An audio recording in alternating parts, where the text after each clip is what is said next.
দরজা খুলবো, কিন্তু তুমি আগে বলো 2 আর 2 যোগ করলে কত হয়? এই প্রশ্ন শুনে রাক্ষস তো বিপদে পড়ে গেল। মানুষ হিসাব করতে পারে, কিন্তু রাক্ষসরা তো পড়ালেখা করে না, তারা তো হিসাব করতে জানে না। অনেকক্ষণ চিন্তা করে সে বলল, 2 আর 2 যোগ করলে কত হয়, কত হয়? 2 আর 2 যোগ করলে 5 হয়। এই উত্তর শুনে বাচ্চারা বুঝে ফেললো এটা তাদের বাবা না, অন্য কেউ তাদেরকে ভুলিয়ে ভালিয়ে দরজা খুলে নিতে চাচ্ছে। তখন তালহা বলে, তুমি ভুল উত্তর দিয়েছো, তার মানে তুমি আমার বাবা না। বাবা কখনো এমন ভুল করতেন না। তুমি নিশ্চয়ই অন্য কেউ, আমরা দরজা খুলবো না। রাক্ষস তার বোকামির জন্য লজ্জা পেল। কিছুক্ষণ চুপ থেকে সে আবারও দরজায় শব্দ করল এবং বলল, বাচ্চারা, আমি তোমাদের বাবা, দরজাটা খোলো।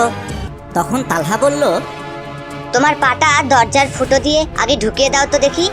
রাক্ষস তখন দরজার ফুটো দিয়ে পা ঢুকিয়ে দিল। আর তালহার দেখতে হলে ভিডিওটি লাইক করে নিচে থাকা লাল রঙের সাবস্ক্রাইব বাটনটা একটু টাচ করে দিও।